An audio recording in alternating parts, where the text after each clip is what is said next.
Ellen Maxine-Wood. Em defesa da história. O marxismo e a agenda pós-moderna. Durante a Primeira Guerra Mundial, Oswald Spengler escreveu seu famoso e detestável livro O Declínio do Ocidente, anunciando o fim da civilização ocidental e de seus valores dominantes. Os vínculos e tradições que uniram a sociedade estavam se decompondo, enquanto os laços cotidianos de solidariedade se desagregavam, juntamente com a unidade de pensamento e cultura. Como qualquer outra civilização que tivesse vivido seu ciclo natural, o Ocidente passará inevitavelmente de seu outono, já destrutivo, de iluminismo ou esclarecimento, para um inverno de individualismo e niilismo cultural. 4 décadas mais tarde, Seuray Mills anunciava, início da citação de Mills, abre aspas, estamos no final do que se denomina a Idade Moderna. Essa época está sendo substituída por um período pós-moderno, no qual todas as expectativas históricas que caracterizaram a cultura ocidental deixaram de ser relevantes. A fé do iluminismo no progresso unificado de razão e liberdade, ao lado das duas principais ideologias fundadas nessa fé, o liberalismo e o socialismo, virtualmente faliram como explicações adequadas do mundo e de nós mesmos. J. S. Mill e Karl Marx estavam ultrapassados. Fecha aspas. Mills. Entre esses dois anúncios do declínio de uma época, um de 1918 e o outro de 1959, há certamente grandes diferenças ideológicas. Os sentimentos antidemocráticos de Spengler em contraposição ao radicalismo de Mills, a hostilidade, ou no mínimo a ambivalência, de Spengler diante do iluminismo em contraposição ao apego persistente, embora um pouco sem esperanças, de Mills aos valores do iluminismo. Mas há no intervalo a catastrófica história de depressão, guerra e genocídio, seguida pela promessa de prosperidade material, uma excedendo os piores temores da humanidade até então, e outras suas mais visionárias esperanças. Quando Spengler escreveu O Declínio do Ocidente, a Europa estava sem dúvida tumultuada, num tempo de guerra e revolução. Para não mencionar a ameaça aparente às classes dominantes, até mesmo em situações não revolucionárias advindas da difusão da democracia de massas. A perspectiva de Mills era bastante diferente. Desde 1918, o mundo passará por horrores muito maiores do que os imaginados por Spengler e, no entanto, ele escrevia na calma dos anos 50, na maré montante da prosperidade capitalista, a sociedade afluente, e num clima de apatia política. E ensinava uma geração de estudantes universitários que, embora vivendo à sombra da Guerra Fria e da ameaça nuclear, podia esperar um futuro material particularmente brilhante. Essa era de ouro do capitalismo, como a chamou Eric Hobsbawm, apenas começava a convencer outros acadêmicos da geração de Mills, a maioria deles aparentemente cega ao que Michael Harrington chamou de a outra América, para não falar do imperialismo dos Estados Unidos. De que os problemas da sociedade ocidental tinham sido mais ou menos solucionados. As condições de harmonia social de certa forma preponderavam, e a realização do progresso do iluminismo estava próxima ou concluída. Nada melhor era possível, necessário ou mesmo desejável. Foi isso que o colega de Mills, Daniel Bell, chamou de o fim da ideologia. Desse modo, para Mills, a morte do otimismo iluminista não foi o resultado de alguma catástrofe inevitável. Ao contrário, seu pessimismo nasceu tanto do sucesso como do fracasso. Como ele sugeriu, muitos dos principais objetivos do iluminismo tinham sido efetivamente alcançados: a racionalização da organização social e política, o progresso científico e tecnológico inconcebível ao mais otimista sonhador iluminista, a difusão do ensino universal nas sociedades ocidentais avançadas e assim por diante. Contudo, tais avanços pouco fizeram para aumentar a racionalidade substantiva dos seres humanos, e de qualquer modo, a racionalização, a burocracia e a tecnologia moderna restringiram mais que aumentaram a liberdade humana. Foram mesmo a fonte de muitos males inesperados. A consequência assustadora dessa falta de relação entre racionalidade e liberdade foi o advento de seres humanos alienados, ou robôs felizes, que se adaptaram a condições. Organizações gigantes e forças avassaladoras sobre as quais sentiam que não tinham controle, e efetivamente não tinham. Pessoas às quais não mais se podia atribuir anseios de liberdade ou desejos de razão. Alguns desses temas fizeram parte, por muito tempo, da teoria social ocidental, na sociologia de Max Weber ou Karl Mannheim, por exemplo, para não falar das teorias marxistas da alienação. E a ambivalência para com o iluminismo, ao lado do pessimismo quanto ao progresso, foi um tópico comum da cultura do século XX, na esquerda e na direita, por razões boas e ruins. Mas no tempo de Mills, havia uma outra dimensão que também tinha menos a ver com fracasso que com sucesso: o florescimento do capitalismo do bem-estar e do consumidor. Este se tornou um fator determinante fundamental no desenvolvimento da teoria social de esquerda. Muitos críticos sociais, Marcuse é um exemplo primordial, afirmaram que esse novo tipo de capitalismo marcará de forma indelével as massas e a classe operária em particular. Mills, que convocava a esquerda a abandonar a metafísica do trabalho, por certo não estava só quando pensou que a classe operária não estava mais disponível como força de oposição. Até mesmo pessoas que se viam como marxistas compartilharam de algum modo essa visão, e este seria um tema dominante nas revoluções dos anos 60. No radicalismo estudantil e em formas da teoria marxista que deram crescente relevo aos estudantes intelectuais como principais agentes de resistência e revolução cultural. Hoje, novamente, enquanto alguns à direita proclamam o fim da história ou o triunfo final do capitalismo, certos intelectuais de esquerda nos dizem que uma época terminou, que vivemos numa era pós-moderna, o projeto do iluminismo está morto, todas as antigas verdades e ideologias perderam sua relevância. Os velhos princípios de racionalidade não valem mais, e assim por diante. Desta vez, pelo menos para muitos acadêmicos e estudantes universitários, parece que o verdadeiro divisor de águas ocorreu em algum ponto no final dos anos 60, ou mesmo em 1989, com o colapso do Muro de Berlim. Contudo, embora muita história tenha passado entre os marcos iniciais dessa época e os eventos mais recentes, o que surpreende no diagnóstico presente da pós-modernidade é que tenha tanto em comum com atestados de óbito passados, nas suas versões progressistas ou reacionárias. Aparentemente, o que terminou não foi uma época diversa ou diferente, mas a mesma época outra vez. Outra coisa que vale registrar, porém, é que as análises mais recentes da pós-modernidade, que combinam tantos traços de velhos diagnósticos de declínio da época, mostram-se notavelmente inconscientes de sua própria história. Em sua convicção de que o que dizem representa uma ruptura radical com o passado, elas se esquecem sublimemente de tudo que outrora foi dito tantas vezes. Mesmo o ceticismo epistemológico, o assalto às verdades e aos valores universais, o questionamento da autoidentidade, parte tão importante das modas intelectuais correntes, tem uma história tão antiga quanto a filosofia. Mais particularmente, o senso pós-moderno de novidade de época depende de se ignorar ou negar uma realidade histórica avassaladora,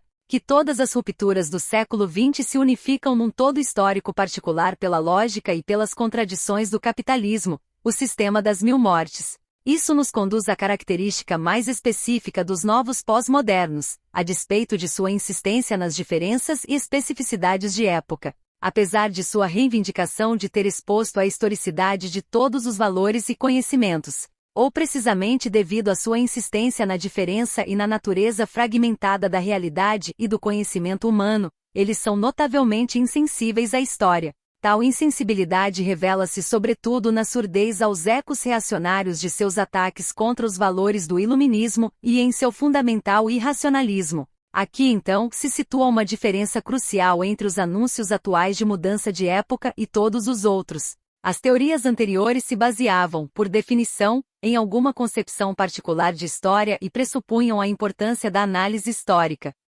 Ray Mills, por exemplo, insistiu que a crise da razão e da liberdade que marcaram o nascimento da era pós-moderna representavam, início da citação de Mills, abre aspas, problemas estruturais, e localizá-los requer que trabalhemos nos termos clássicos da biografia humana e da história de uma época. Somente nesses termos podem ser hoje traçadas as conexões de estrutura e ambiente que afetam esses valores e ser conduzida sua análise causal, fecha aspas, Mills. Mills também tomava como certo, na forma clássica iluminista, que o objetivo central dessa análise histórica era destacar o espaço de liberdade e agência humanas, formular nossas opções e alargar o escopo das decisões humanas na feitura da história. E apesar de todo o seu pessimismo, ele assumia que os limites da possibilidade histórica em sua época eram, início da citação de Mills, abre aspas, na verdade, bastante amplos, fecha aspas, Mills. Essa afirmação é em quase tudo antitética às teorias correntes da pós-modernidade. que negam efetivamente a própria existência de estrutura ou de conexões estruturais e a própria possibilidade de análise causal. Estruturas e causas foram substituídas por fragmentos e contingências. Não existe uma coisa chamada sistema social, por exemplo, o sistema capitalista, com sua própria unidade sistêmica e suas leis de movimento. Há somente muitos tipos diferentes de poder, opressão, identidade e discurso. Não apenas temos que rejeitar as antigas grandes narrativas, como os conceitos iluministas de progresso, mas devemos renunciar a qualquer ideia de processo e causalidade histórica inteligível e, com isso, evidentemente, a toda ideia de fazer história. Só existem diferenças anárquicas, desconectadas e inexplicáveis. Pela primeira vez, estamos diante de uma contradição em termos, uma teoria de mudança de época histórica baseada na negação da história.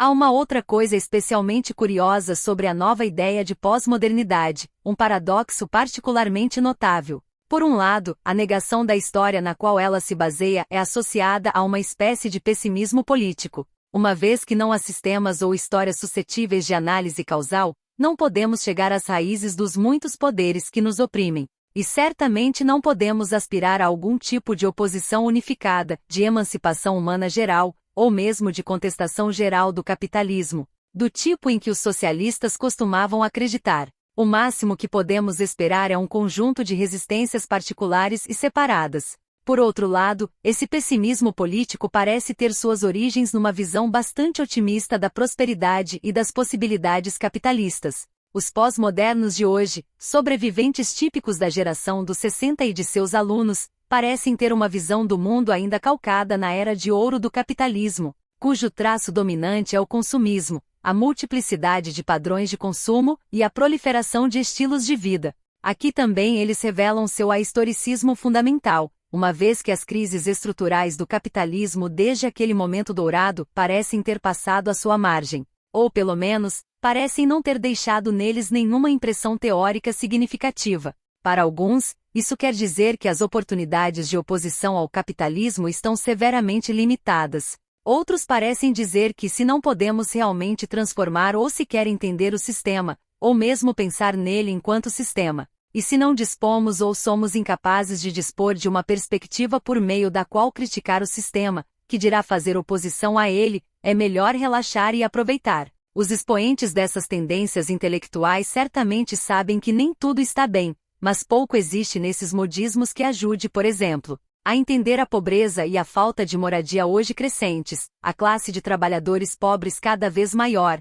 as novas formas de trabalho inseguro e de tempo parcial, e assim por diante. As duas faces da ambígua história do século XX, tanto seus horrores como suas maravilhas, desempenharam indubitavelmente uma parte na formação da consciência pós-moderna. Mas os horrores que minaram a antiga ideia de progresso são menos importantes para definir a natureza peculiar do pós-modernismo atual que as maravilhas da tecnologia moderna e as riquezas do capitalismo de consumo. O pós-modernismo se assemelha por vezes às ambiguidades do capitalismo tal como vistas da perspectiva daqueles que aproveitam seus benefícios e não sofrem seus custos.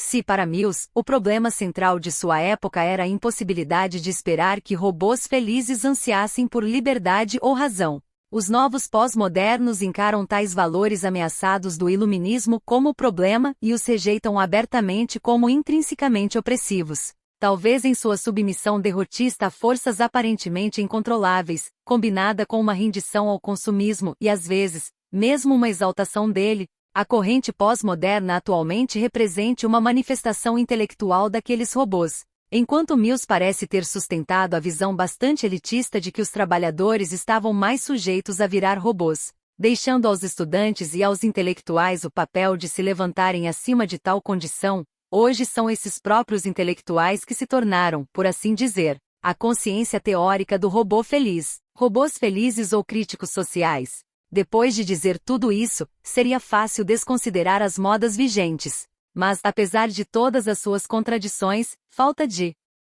sensibilidade histórica, aparente repetição inconsciente de velhos temas e derrotismo, elas também respondem a algo real, a condições reais no mundo contemporâneo, nas condições correntes do capitalismo, com as quais a esquerda socialista precisa acertar suas contas. Primeiro, apresento uma lista dos mais importantes temas da esquerda pós-moderna. Uso esse termo genérico para abranger uma variedade de tendências intelectuais e políticas que emergiram nos anos recentes, incluindo o pós-marxismo e o pós-estruturalismo. ênfase na linguagem, na cultura e no discurso, com o argumento de que a linguagem é tudo o que podemos conhecer sobre o mundo e de que não temos acesso a nenhuma outra realidade, em detrimento das preocupações economicistas tradicionais da esquerda e das velhas preocupações da economia política, rejeição do conhecimento totalizante e dos valores universalistas, incluindo as concepções ocidentais de racionalidade, as ideias gerais de igualdade, liberais ou socialistas, e a concepção marxista da emancipação humana geral, em benefício da ênfase na diferença, em identidades particulares diversas como gênero, raça, etnicidade, sexualidade e em várias opressões e lutas particulares e separadas, insistência na natureza fluida e fragmentada do eu humano, o sujeito descentrado, que torna nossas identidades de tal modo variáveis, incertas e frágeis, que é difícil ver como podemos desenvolver o tipo de consciência capaz de formar a base para a solidariedade e a ação coletivas fundadas numa identidade social comum, como a classe, numa experiência e em interesses comuns, uma exaltação do marginal, e repúdio das grandes narrativas, tais como as ideias ocidentais de progresso, incluindo as teorias marxistas da história. Todos esses temas tendem a ser agrupados na desconsideração do essencialismo, em particular do marxismo, que supostamente reduz a variada complexidade da experiência humana a uma visão monolítica do mundo, privilegiando o modo de produção como um determinante histórico, bem como a classe, em contraposição a outras identidades, e os determinantes econômicos e materiais, em contraposição à construção discursiva da realidade. Essa denúncia do essencialismo tende a recobrir não apenas as explicações do mundo efetivamente monolíticas, como as variantes fatalistas do marxismo, mas toda espécie de análise causal. O significado desse jargão pós-moderno deve ficar mais claro no curso dos artigos. Para o momento, deve parecer óbvio que a principal tendência que perpassa todos esses princípios pós-modernos é a ênfase na natureza fragmentada do mundo e do conhecimento humano, e a impossibilidade de qualquer política emancipatória baseada em algum tipo de visão totalizante. Mesmo uma política anticapitalista é demasiado totalizante ou universalizante, uma vez que dificilmente se pode dizer que exista o capitalismo como sistema totalizante, num discurso pós-moderno, de tal modo que mesmo uma crítica do capitalismo está excluída. Com efeito, a política, em qualquer sentido tradicional do termo, em referência aos poderes abrangentes de classes ou estados ou à oposição a estes, está efetivamente eliminada, dando lugar às lutas fraturadas da política de identidade ou do pessoal enquanto político. Embora haja alguns projetos mais universais que mantenham algumas atrações para a esquerda pós-moderna, como a política ambientalista. Em resumo, forte ceticismo epistemológico e profundo derrotismo político. Contudo, nenhum de nós negaria a importância de alguns desses temas. Por exemplo, a história do século XX dificilmente poderia inspirar confiança nas noções tradicionais de progresso, e aqueles de nós que professam acreditar em algum tipo de política progressista devem enfrentar tudo aquilo que conseguiu solapar o otimismo iluminista. E quem negaria a importância de identidades diversas da classe, das lutas contra a opressão sexual e racial ou das complexidades da experiência humana num mundo tão móvel e mutável, com solidariedades tão frágeis e mutantes? Ao mesmo tempo, quem pode ignorar o ressurgimento de identidades como o nacionalismo, forças históricas tão poderosas e com frequência destrutivas? Não temos que acertar contas com a reestruturação do capitalismo, hoje mais global e segmentado que nunca? Nesse sentido, quem não percebe as mudanças estruturais que transformaram a natureza da própria classe operária? E que socialista sério alguma vez desprezou as divisões raciais e sexuais no seio da classe operária? Quem subscreveria o tipo de imperialismo ideológico e cultural que suprime a multiplicidade de valores e culturas humanas? E como podemos negar a política da linguagem e da cultura num mundo tão dominado por símbolos, imagens e comunicação de massas? Para não falar da superestrada da informação, quem negaria essas coisas num mundo de capitalismo global tão dependente da manipulação de símbolos e imagens numa cultura de propaganda, onde os meios de comunicação medeiam nossas próprias experiências mais pessoais, às vezes ao ponto em que aquilo que vimos na televisão parece mais real que nossas próprias vidas, em que os termos do debate político são colocados, e estreitamente constrangidos pelos ditames do capital em sua forma mais direta, na medida em que o conhecimento e a comunicação estão crescentemente nas mãos das corporações gigantes, não é preciso aceitar os pressupostos pós-modernos para enxergar todas essas coisas. Ao contrário, esses processos reclamam uma explicação materialista. Nesse sentido, há poucos fenômenos culturais na história humana cujas fundações materiais sejam mais vivamente óbvias que o próprio pós-modernismo. Não há, com efeito, melhor confirmação do materialismo histórico que o vínculo entre cultura pós-moderna e um capitalismo global segmentado, consumista e imóvel. Nem tampouco uma abordagem materialista significa que temos que desvalorizar ou denegrir as dimensões culturais da experiência humana. Uma compreensão materialista constitui, ao contrário, passo essencial para liberar a cultura dos grilhões da mercantilização. Se o pós-modernismo nos diz alguma coisa, de uma maneira distorcida, sobre as condições do capitalismo contemporâneo, a ideia está em descobrir quais são exatamente essas condições, por que o são e qual o caminho a seguir a partir daí. A ideia, em outras palavras, é sugerir explicações históricas para tais condições, ao invés de apenas submeter-se a elas, consentindo em adaptações ideológicas. É identificar os problemas reais para os quais as modas intelectuais vigentes oferecem soluções falsas ou não, e ao fazê-lo, desafiar os limites que eles impõem à ação e à resistência. É, portanto, responder às condições do mundo atual não como robôs felizes ou infelizes, mas como críticos. Esta edição especial de Monthly Review pretende sugerir algumas das formas pelas quais o materialismo histórico pode lançar luz sobre esses temas, embora evidentemente, num espaço tão limitado, possamos apenas arranhar a superfície. Ao organizar esta edição, John Foster e eu enviamos uma carta aos colaboradores em potencial, explicando o que tínhamos em mente.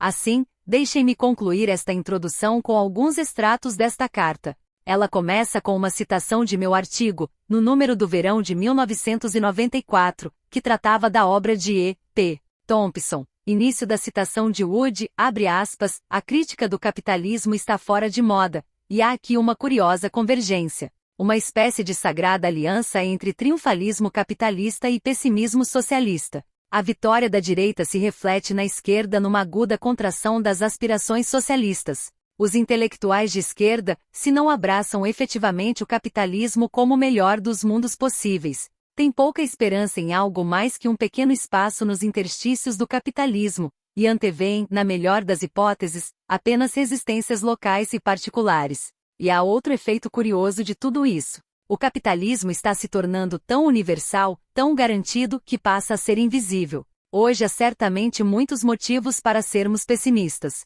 Fatos recentes e atuais fornecem-nos fundamento suficiente. Mas existe algo de curioso na forma como muitos de nós reagem a tudo isso. Se o capitalismo efetivamente triunfou, devíamos pensar que, mais do que nunca, precisamos de uma crítica do capitalismo. Porque seria a hora de acolher modos de pensamento que parecem negar a própria possibilidade não apenas de suplantar o capitalismo, mas até mesmo de compreendê-lo criticamente. Fecha aspas, Wood. Penso que estamos atualmente numa situação sem precedentes, algo que não presenciamos em toda a história do capitalismo. Vivemos agora não apenas uma carência de ação, ou a ausência dos instrumentais e da organização para a luta, embora estes sejam frágeis, sem dúvida. Não se trata somente de saber como agir contra o capitalismo, mas de esquecer até mesmo como pensar contra ele. A carta prosseguia, explicitando nossas intenções. Início da citação, abre aspas, é este o contexto em que planejamos a edição especial.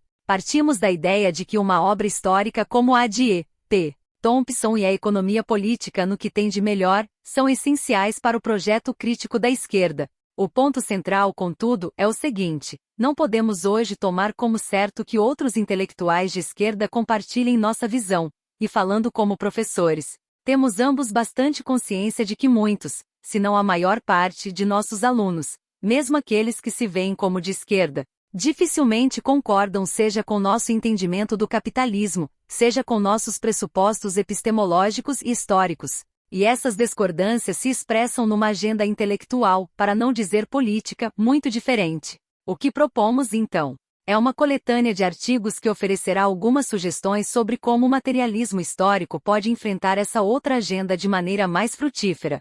vigorosa e liberadora que há das correntes intelectuais e políticas em voga.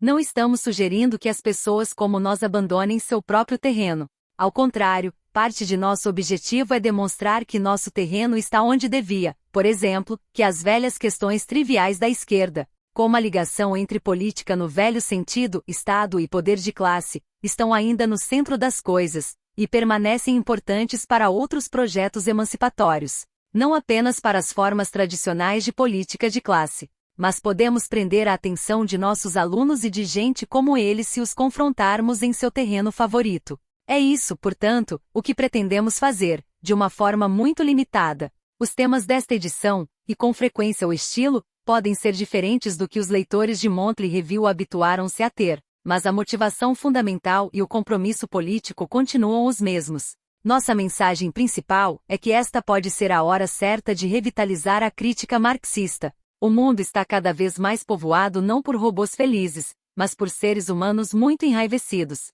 Do jeito que estão as coisas, há muito poucos recursos intelectuais disponíveis para compreender esse sentimento, e pelo menos na esquerda, os recursos políticos para organizá-la são muito raros. O pós-modernismo atual, apesar de todo o seu aparente pessimismo derrotista, ainda está calcado no capitalismo da Era de Ouro. Já é tempo de deixar para trás esse legado, a fim de enfrentar as realidades dos anos 90 e do século XXI. Fecha aspas, autor não informado.